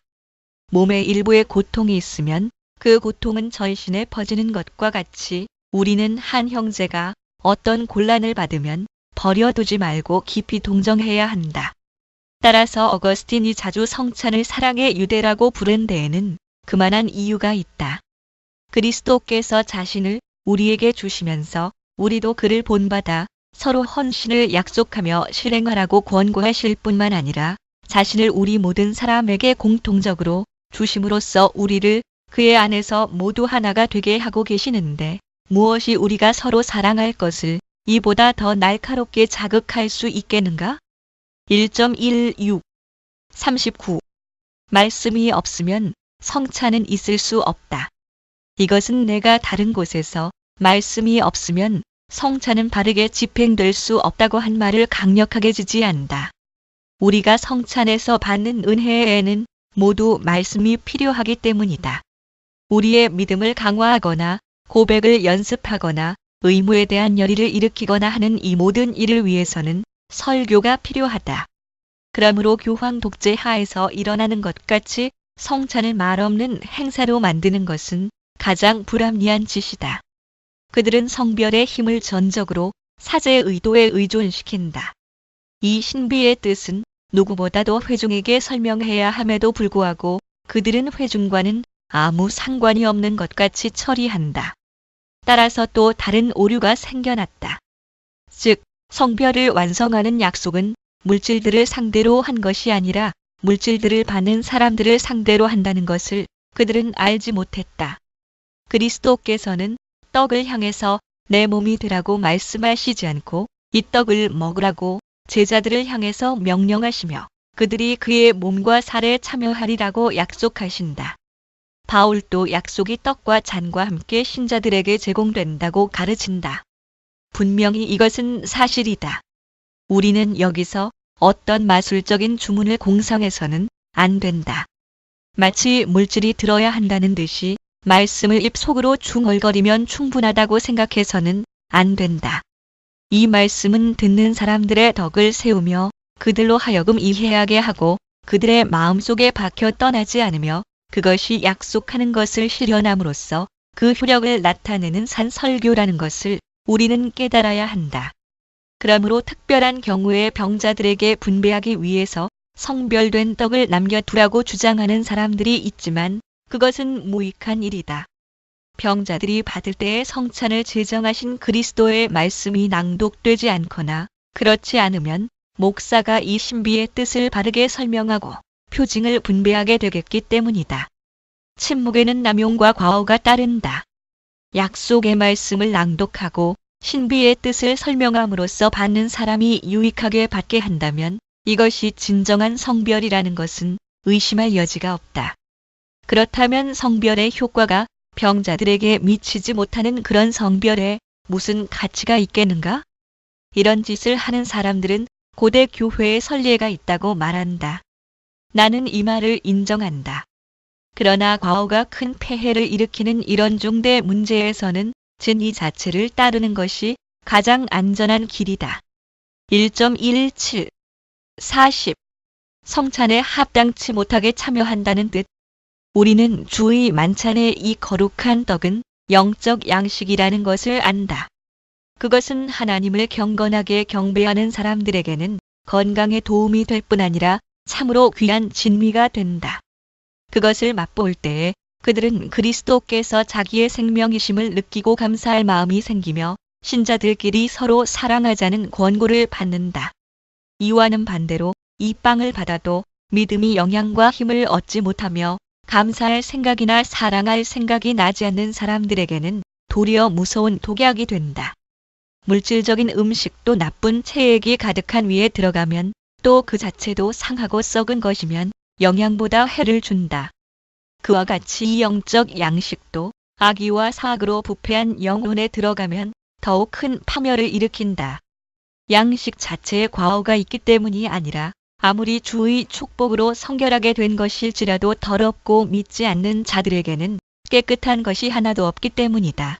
뒷 1:15 바울은 누구든지 주의 떡이나 잔을 합당치 않게 먹고 마시는 자는 주의 몸과 피를 범하는 죄가 있느니라. 주의 몸을 분별치 못하고 먹고 마시는 자는 자기의 죄를 먹고 마시는 것이니라고 말한다. 고전 11시 27분 29 믿음의 흔적도 없으며 사랑하겠다는 열의도 없이 돼지같이 성찬에 뛰어드는 이런 사람들은 주의 몸을 분별하지 못하는 것이다. 그들은 그 몸이 자기들의 생명이란 것을 믿지 않으므로 그만큼 그 몸을 모욕하며 그 존엄성을 박탈한다. 끝으로 그들은 그런 모양으로 받음으로써 그 몸을 모독하며 더럽힌다. 또 그들은 형제들과 불화해서 멀어져 있으며 감히 그리스도의 몸의 신성한 상징과 자기들의 불화를 섞음으로 그리스도의 몸이 찢기고 분할되지 않는 것은 그들 때문이 아니다. 그러므로 모독적인 불경건으로 주의 몸과 피를 이렇게까지 추악하게 더럽히는 그들은 주의 몸과 피를 범한다고 하는 것이 당연하다. 따라서 이렇게 합당치 않게 먹는 그들은 자신의 정죄를 초래한다. 이는 그리스도를 믿지 않으면서도 성찬을 받음으로써 그리스도 이외에는 구원이 없다고 고백하며 모든 다른 보장을 물리치기 때문이다. 그러므로 그들은 자기를 고발함으로써 자기에 대한 불리한 증인이 되며 자기의 유죄 판결의 날이 난다. 또 그들은 미움과 악의로 형제들에게서 즉 그리스도의 지체들에게서 분리되어 있으며 따라서 그리스도와는 아무런 상관도 없으면서도 그리스도에 참여하고 그리스도와 연합되는 것만이 구원이라고 증언한다. 그러므로 바울은 각기 자기 자신을 살핀 다음에 이 떡을 먹으며 이 잔을 마셔야 한다고 명령한다. 고전 11시 28분 내가 해석하는 바로는 사도가 말하려는 뜻은 이것이다. 즉, 사람은 각기 자기 속으로 내려가서 홀로 깊이 생각해야 한다. 자기는 그리스도께서 주신 구원을 충심으로 믿고 의지하는가? 그 믿음을 입으로 고백하는가? 그리고 깨끗하고 거룩한 열심으로 그리스도를 본받고자 애쓰는가? 그리스도를 본받아 형제들을 위해서 자기를 주며 함께 그리스도에 참여하는 사람들에게 자기를 나누어 줄 용의가 있는가? 자기가 그리스도의 지체로 인정되는 것과 같이 자기 편에서도 모든 형제들을 그리스도의 지체라고 생각하는가? 자기는 그들을 자기의 지체로서 아끼고 보호하며 돕기를 원하는가?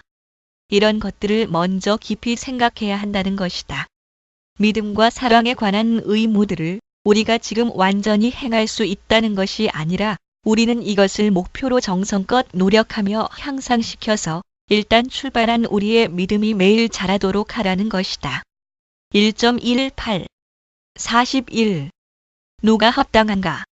합당하게 먹도록 사람들을 준비시키려고 할 때 그들은 보통 가련한 양심들을 무섭게 괴롭히면서도 올바른 결과는 전혀 얻지 못했다. 그들은 은혜의 상태에 있는 사람은 합당하게 먹는다고 했다.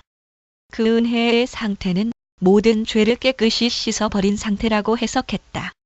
이런 교리는 지상에 있던 또 있는 모든 사람을 성찬에서 제외하게 될 것이다.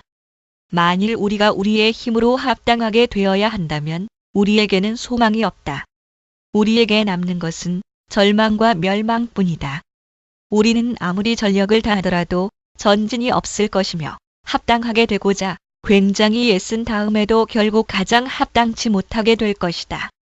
이 상처를 고치려고 그들은 합당하게 되는 방법을 고안했는데 힘 잘하는 데까지 자기를 반성하고 자기의 모든 행위를 검토함으로써 통회와 고백과 보속으로 자기의 죄를 속한다는 것이다. 우리는 더 적합한 곳에서 이 속죄의 성격을 밝혔다. 현재 문제가 된 일에 관해서 말한다면 이런 대책들은 자기의 무서운 죄에 놀라고 낙심하는 양심들을 위해서는 너무도 무력하고 일시적인 것이다. 만일 주께서 의롭고 결백하지 않은 사람을 성찬에 참가시키시지 않는다면 하나님께서 요구하시는 의가 자기에게 있다고 확신하려면 엄중한 경계심이 필요할 것이다. 최선을 다한 사람이 하나님 앞에서 의무를 다했다는 확신을 가질 근거는 무엇인가? 설령 그렇다고 하더라도 자기가 전력을 다했다는 확신을 언제 가질 수 있겠는가? 따라서 우리에게 합당하다는 정확한 확신이 나타나지 않으므로 합당하지 않게 먹고 마시는 자는 자기에 대한 죄를 먹고 마신다고 하는 고전 11시 29분 무서운 금지령 때문에 문은 항상 잠긴 채로 있을 것이다. 1.19 42.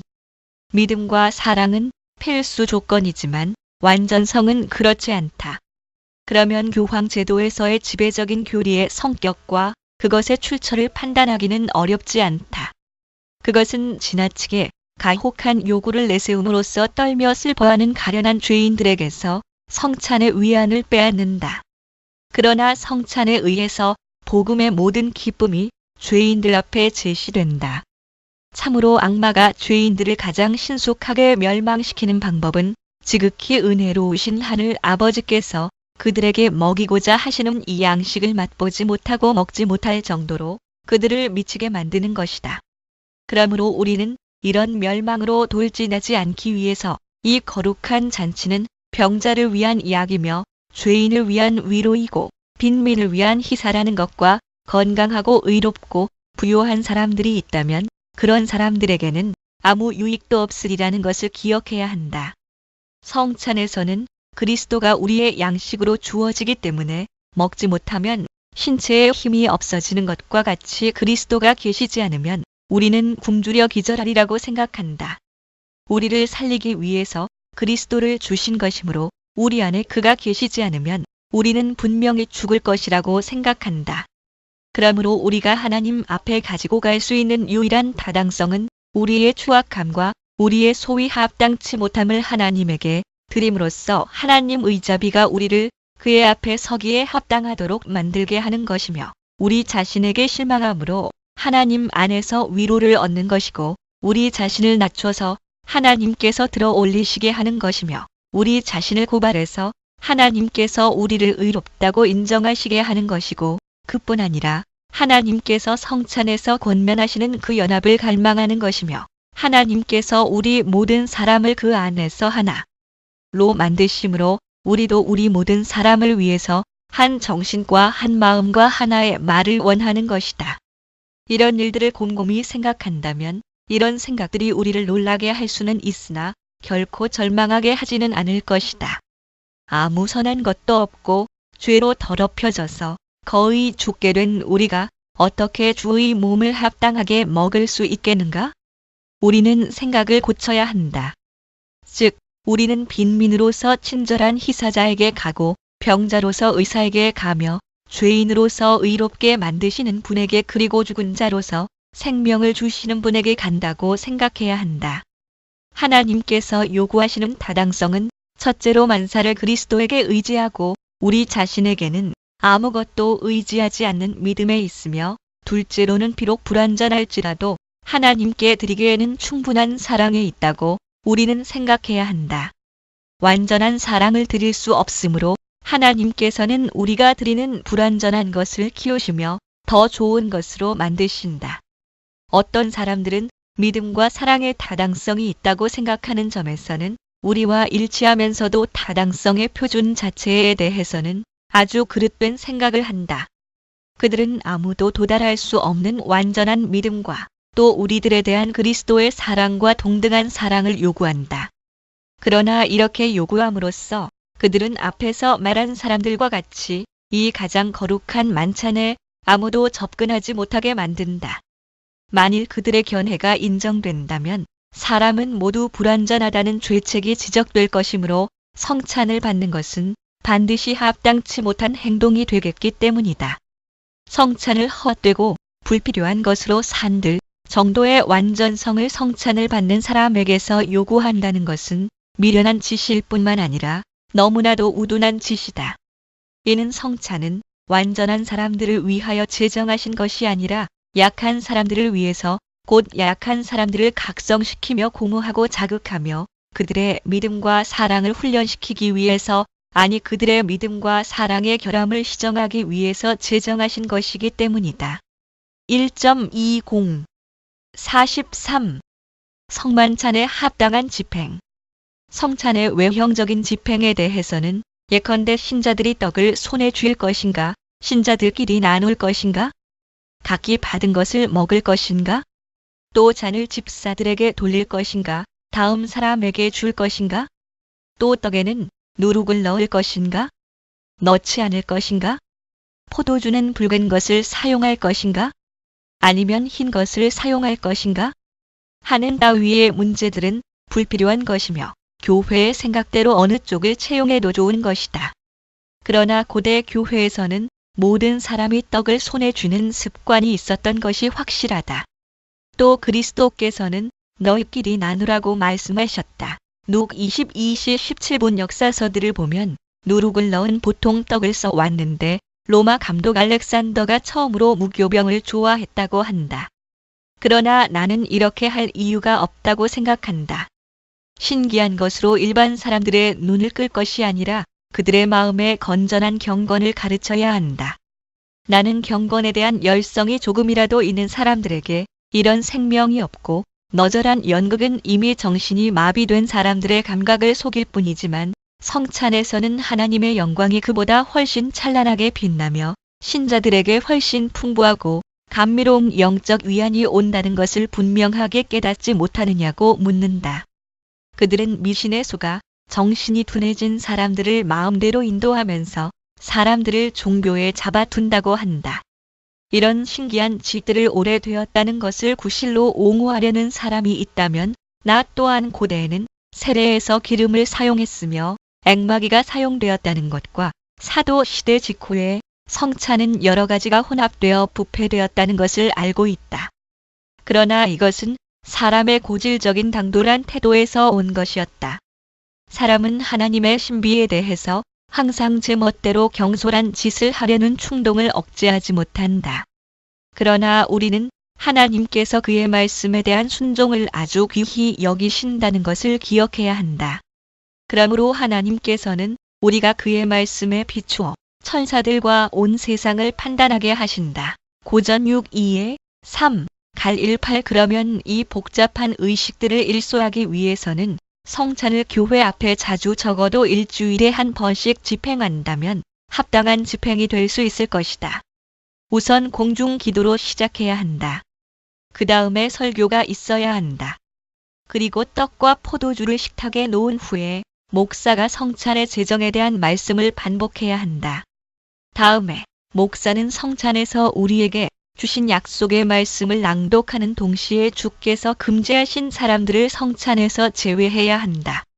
그 후에 목사는 우리들에게 이 거룩한 양식을 주신 자비로우신 주께서 우리가 믿음과 감사하는 마음으로 양식을 받을 수 있도록 가르쳐 주시며 원래 이런 잔치를 받기에 합당치 못한 우리를 주의 자비로 합당하게 만들어 주시기를 하나님께 기도해야 한다. 그러나 여기서 시편들을 노래하든지 또는 무엇을 읽든지 해야 하며 목사가 떡을 떼고 잔을 나누는 적당한 순서로 신자들이 가장 거룩한 잔치에 참여하도록 해야 한다. 성찬이 끝난 후에는 진지한 믿음과 신앙 고백을 그리고 사랑과 그리스도인다운 행위를 권고하는 말이 있어야 한다. 끝으로 하나님께 감사와 찬송을 드려야 한다. 이 일들이 끝나면 교회는 조용하게 산회해야 한다. 1.21 44. 성찬은 자주 집행하라. 성찬에 대해서 지금까지 말한 것을 보면 현재의 통례와 같이 1년에 한 번, 그것도 형식적으로 받도록 성찬을 제정하신 것이 아님을 분명하게 알 수 있다.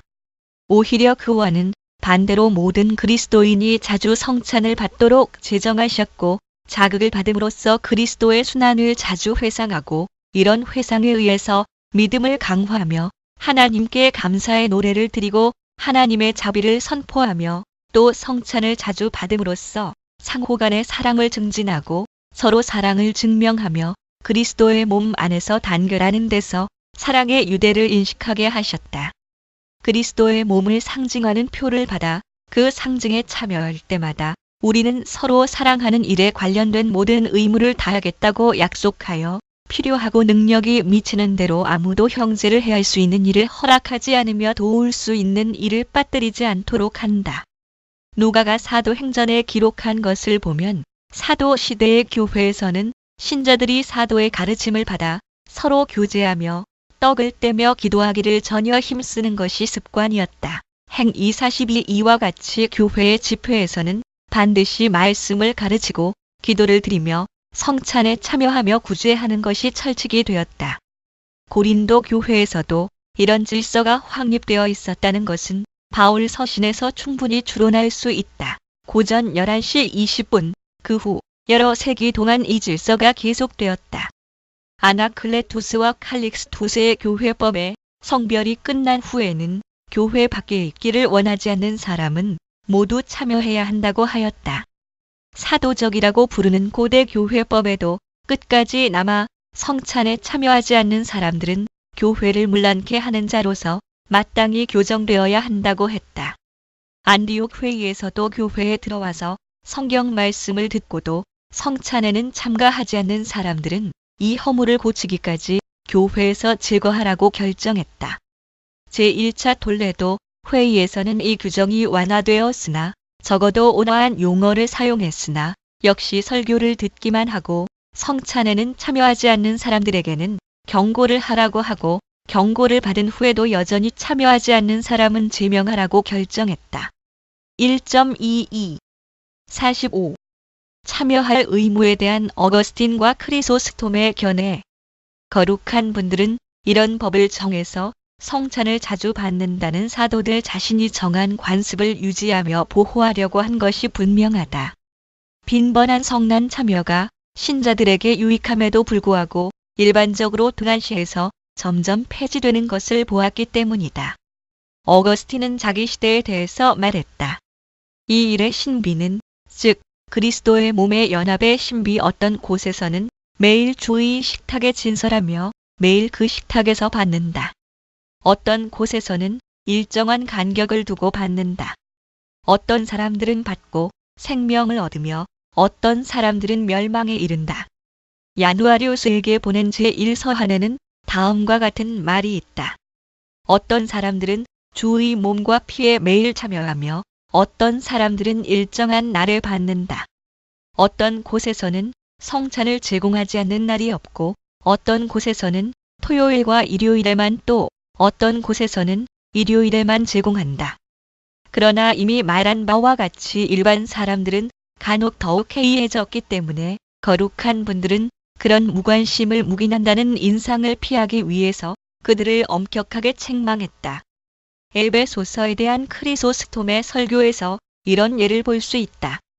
잔치를 욕한 사람의 데모에서 왜 식탁에 앉았느냐고 묻지 않고 왜 들어왔느냐고 묻는다. 마 22시 12분 신비에 참여하지 않는 사람들이 참석한 것은 악하고 파렴치한 것이다. 생각해보라.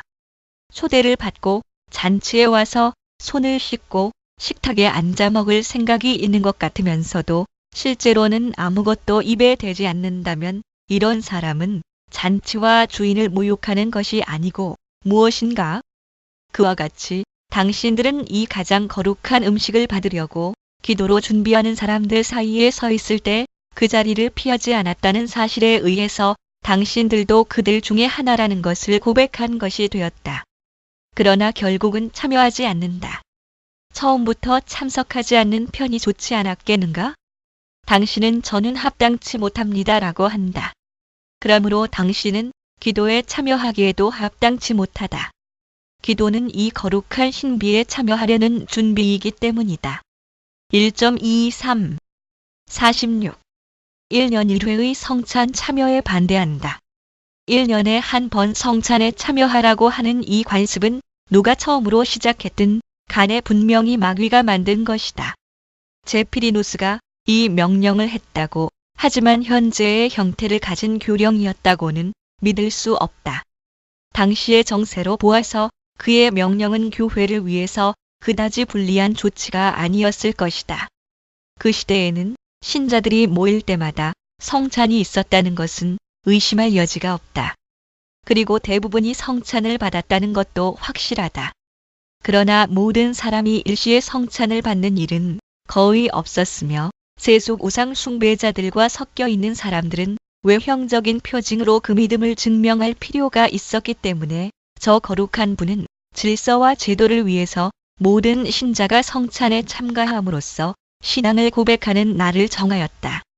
제피리누스의 성찬 규정을 후인들이 악하게 왜곡해서는 1년에 한 번 성찬을 받으라는 법을 만들었다. 그 결과로 거의 모든 신자가 한 번 성찬을 받으면 남은 1년 동안의 의무를 깨끗이 다했다는 듯이 아무 관심이 없이 지낸다. 그러나 이것은 아주 잘못된 처사였다. 주의 식탁은 적어도 일주일에 한 번은 그리스도인들의 집회에 진설해서 성찬이 선언하는 약속으로 우리를 영적으로 먹이게 하는 것이 옳다. 물론 아무도 강요할 것은 아니지만 모든 사람을 권고하며 고무해야 한다. 타성적으로 태만한 사람들은 책망해야 한다. 모든 사람들이 다 굶주린 사람같이 이 풍성한 식사에 모여들어야 한다. 그러므로 1년에 하루만을 지정해서 남은 1년 동안은 사람들을 태만하게 만드는 이 관습을 내가 처음에 마귀의 관계라고 불평한 것은 부적당하다고 할 수가 없다. 참으로 우리는 이 학습이 이미 크리소스톰 시대에 잠입한 것을 안다. 그러나 동시에 그가 이를 매우 불쾌하게 여긴 것도 알 수 있다. 우리가 이미 인용한 구절에서 그는 이 문제에 관한 큰 불균등을 동탄했다.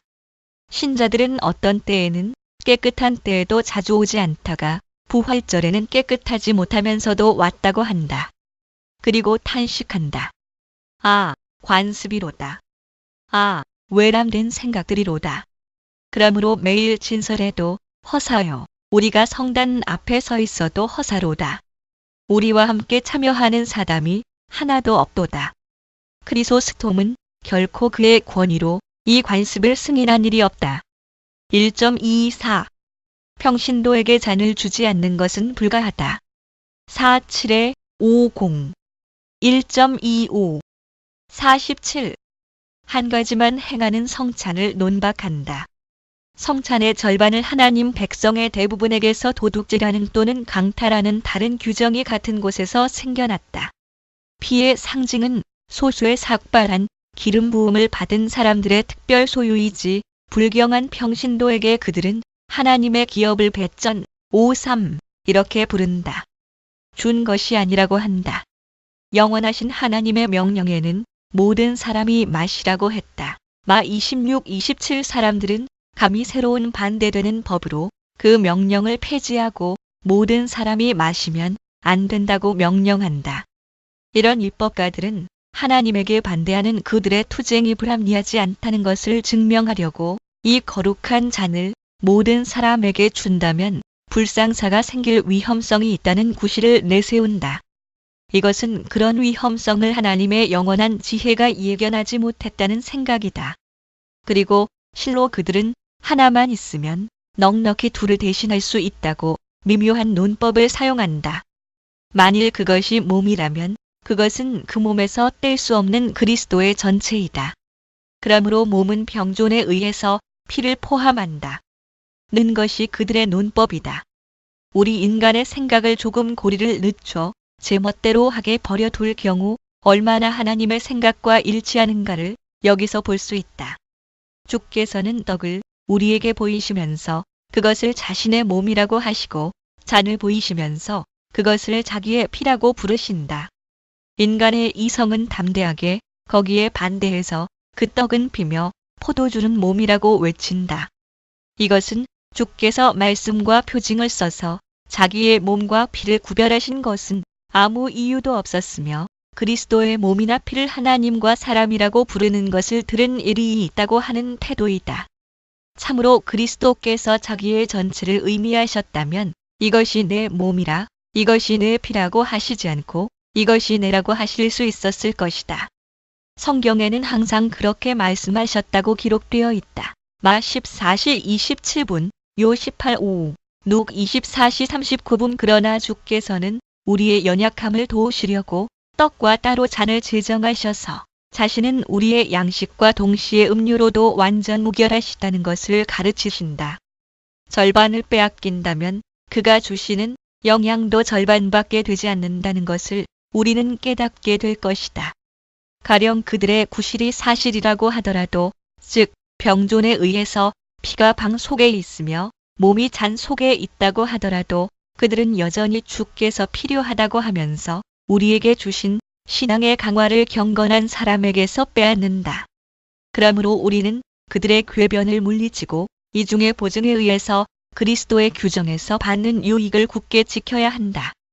1.26 48 사도들은 다만 희생을 드리는 자로서 잔을 받았다고 하는 주장은 거짓이다. 나는 이 문제에 대해서 마귀의 사자들이 성경을 조롱하는 그들의 상습에 따라 궤변을 짓거리는 것을 안다. 첫째로 하나의 단순한 행위에서 교회가 항상 지켜야 할 원칙을 연역해서는 안 된다고 그들은 주장한다. 그러나 이것을 단순한 행위라고 하는 것은 그들의 거짓말이다.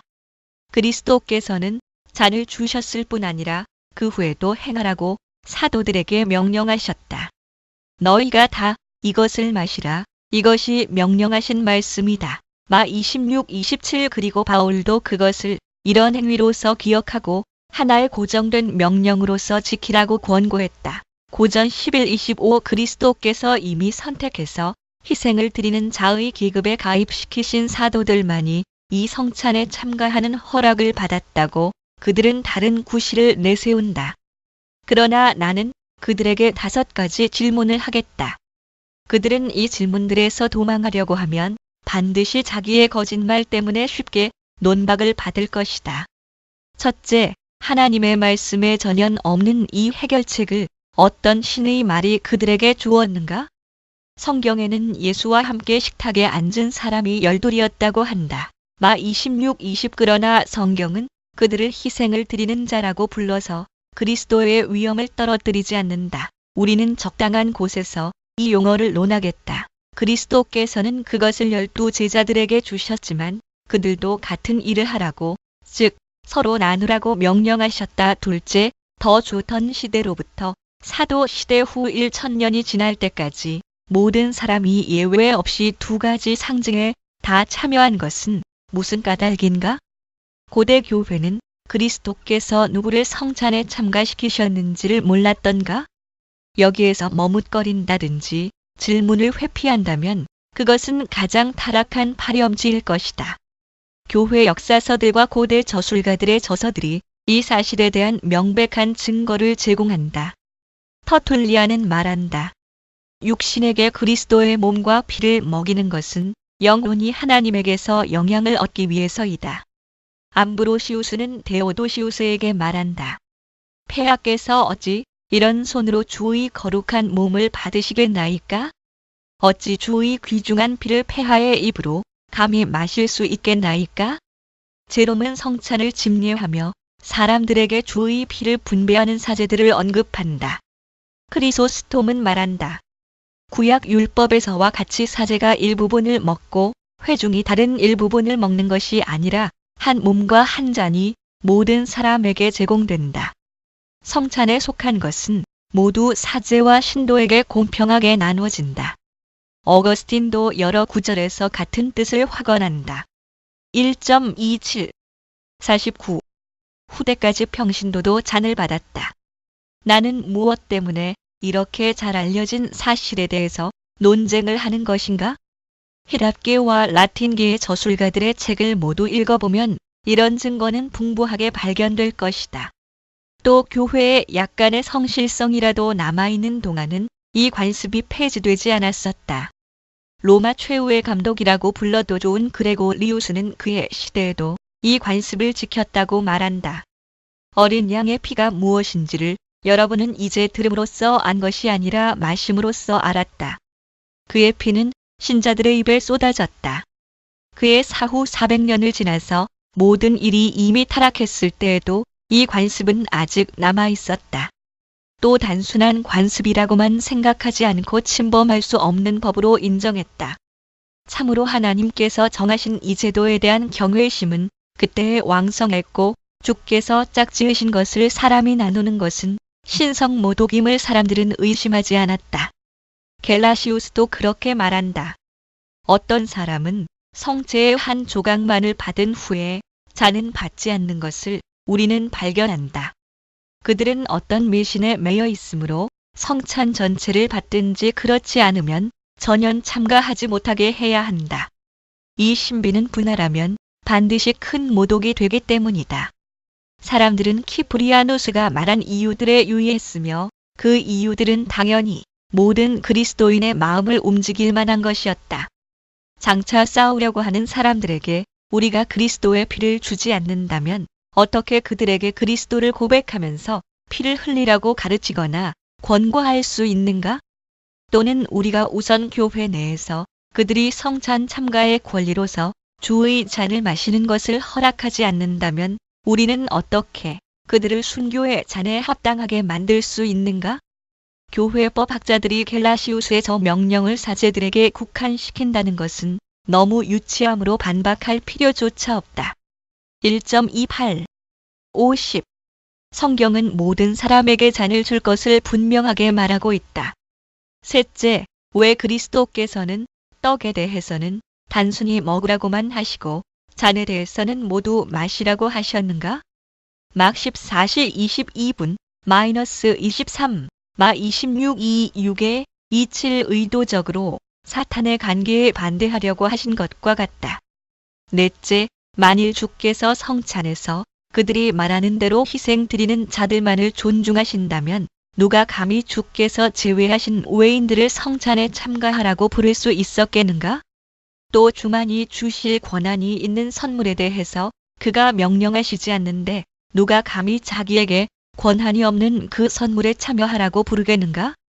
참으로 그들에게 주의 명령과 모범이 없다면 어떤 확신으로 그들은 지금 그리스도의 몸의 상징을 감히 일반 신자들에게 감히 분배하겠는가? 다섯째, 바울이 자기가 고린도 교회 신자들에게 전한 것을 주에게서 받았다고 한 것은 고전 11시 23분 거짓말이었는가? 후에 그는 모든 사람이 무차별하게 두 상징에 다 참여해야 한다는 것을 전했노라고 언명한다. 고전 11시 26분 모든 사람이 아무 차별 없이 참여하는 허락을 받는다는 관례를 바울이 주에게서 받았다면 하나님의 백성을 거의 전부 쫓아버리는 사람들은 자기들의 관례를 누구에게서 받았는지를 알아야 한다. 그들은 이제 이해하고 아니라함이 없는 하나님에게서 받았노라고 말할 수 없기 때문이다. 고후 1:19 그런데도 그들은 여전히 감히 교회의 이름으로 이 가증한 짓을 숨기며 옹호한다. 마치 그리스도의 교훈과 명령을 언제든지 유린하며 폐기하는 적그리스도가 교회인 것 같이 또는 종교가 번성하던 사도 시대의 교회가 아니었던 것 같이 행동한다.